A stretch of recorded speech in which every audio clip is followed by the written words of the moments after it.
Alright, welcome back to the rest of the story. And you're going to hear exactly that. This is the beginning of the last day of cleaning out that big pile of manure. And to save ourselves the trouble of taking the 4640 all the way back to the home farm just to get refueled, I'm actually filling up out of the transfer tank in the back of my truck. That's why it looks like the pickup is experiencing some engine issues. And no, it's not because it's a GMC. It's just my battery source, or my power source, the pump. So I'm going to finish up my morning coffee and we're going to get going. Really couldn't have asked for really much better weather than what we've been getting. And this whole last week has pretty much consisted of hauled manure. So we haven't experienced too many issues other than a flat tire on the tractor. We're not entirely sure what caused that. Kind of leaning towards the tube failed in it. I mean, Dad says it was just a slow, steady leak. He went out for a trip through the field, whatever, and when he came back, he said that the tire was gradually deflating as he was coming back towards the manure pile. So the camera angle I got here is a little bit wider than I really was expecting or planning on, but I just set it up on the fence post real quick and got back to moving. Comes Dad on the 4640. That is Dad's favorite tractor for anybody that is curious. That's probably why he's running it. I liked actually running the JCB anyway, playing in the dirt with big toys, I think as somebody said. And we get a full load of manure on the spreader. That actually does give this tractor a pretty good workout. I've actually only hauled out three loads total with this spreader. Otherwise, it's all been Dad and Ryan. I actually had a little bit of a close call, nothing dangerous by any means, but I actually loaded up a load of this finer compost. I mean, we're pretty much past the bed pack that was all corn fodder. This is all the oldest hay material that we actually have in this pile. It's almost 90% and up just composted dirt. So really nice stuff.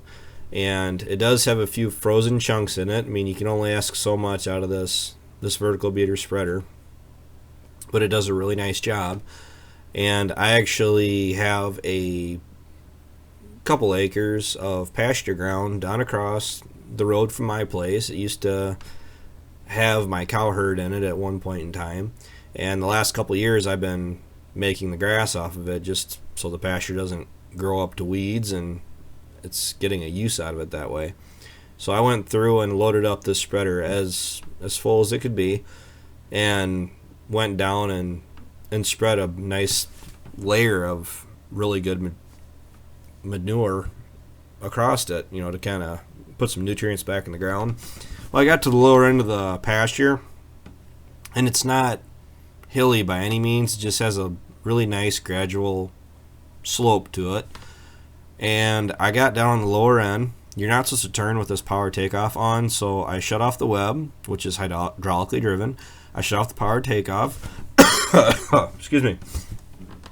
And I got to the end, turned around, backed up, and got the tractor realigned. What I did not take into consideration is that I was pointed up at just a little bit of an angle, so it was a little bit of an uphill slope. And by this point, all of the weight was on the tires of the spreader, so there was no real weight on the rear tires of the 4640.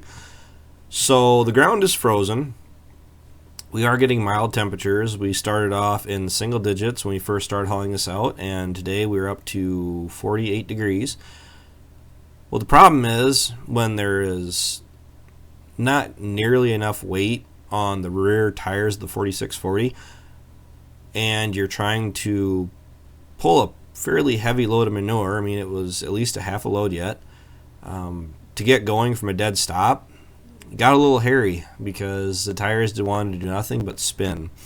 I actually had to rock the machine back and forth a couple times. I actually backed up a couple feet and kind of took a run at it, hit the diff lock, and had all 4 rear tires spinning. But at least I was able to get going. And that's something I didn't really take into consideration when you're spreading on uneven ground. Out in the field, we've been okay. Leaving the manure pile here, Andrew was hauling for us the other day, and he actually had the similar issue where we're pulling out of the same spot. The ground isn't, well, they're getting it down to the frozen soil as they're pulling out, and then I'm going through and scraping up any manure that I spilled over the spreader. So it was a sheet of ice, and Andrew was having the same issues pulling out the 46. But really minor issues for 5 days of hauling. What do we start on Monday? And today is Friday as I'm talking to you. So this is all cleaned up. I'm going to go back out tomorrow and just kind of level out some of it because we were finishing up in the dark the last 3 nights, and when you're looking at dark soil, when it's dark out, a dark bucket, your depth perception is pretty well 0. So I didn't do the best of jobs, leveling everything up and getting it cleaned up. As far as going through and feeding back on this spot yet this winter, I don't know. It all depends if we do get to do any tillage. Yes, I know it is the 20th of December. Just give it up, right? Well, no. They're calling for some warmer weather going into this week, really abnormal. And if for some reason the supposed rain that we're supposed to get on Christmas Day actually does pull this frost out of the ground and we do get a chance to run, I have every intention of trying to get as much fall work, spring work done now as opposed to letting it go till spring, if it is at all avoidable. I'm really using the teleboom to my full advantage there too. And if you want to get these spreaders fully loaded, I mean, you have to. These new spreaders anymore, they stand so tall compared to what our new idea spreader actually is. And that brings up a good question. And you didn't hear it, but I actually beeped the horn twice at Dad. Really good at getting people's attention because sometimes when you're sitting and waiting for the spreader to get loaded, it is really easy to kind of zone out waiting for 5 to 10 minutes. But when we're only running this one spreader, while Dad's gone, I'm able to at least dig out of the manure pack, and I'm actually able to pile it up so I can load the spreader that much quicker. As far as our new idea spreader and why wasn't Ryan running our spreader while Dad was running this one, this material is incredibly dense. It's very heavy. In a perfect world, maybe we could put 1 scoop of this stuff on our spreader and feel comfortable using it to haul manure out. But logistically, economically, the fuel, time, effort, and energy wasted to haul out a scoop, maybe 2, and I'm not exaggerating here, our new idea spreader is shot, it's shook. That's why we use it on a very limited basis. So it did not justify the fuel, the tractor running, or the time of having somebody's butt sit in the seat of the tractor to haul out such a small load of manure when this spreader is holding probably 4 to 5 times the amount, if probably not significantly more, than our New Holland spreader could handle. It's just the way it is. But that's why we aren't running 2 spreaders. So it's a good job done. This stuff is between 15 and 20 years old. It is really nice material. Anybody that was asking why we don't sell it, well, we have a use for it. I'd rather see it back on our fields as opposed to trying to deal with people coming and wanting to load it out and getting paid, and the trust level there isn't there. Just people in general, I usually don't like dealing with personal checks.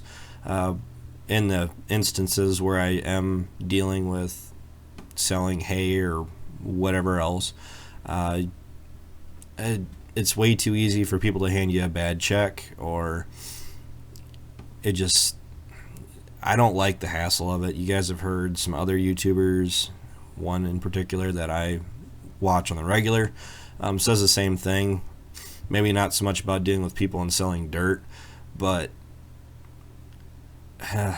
it's way too easy for somebody to roll in, load up a load of dirt, hand you a check, say, yep, the money's there, and they're gone forever, the dirt's gone forever, and the check is bad. So we are getting the full benefit of this material by putting it on our fields, and that's just benefits us. It works out for us the best. So I thank everybody for watching. I'm getting my voice back. I'm starting to feel a lot better. Probably well over 90% over whatever was bugging me. And the story is going to continue. So until next time, take care, take it easy, keep in touch.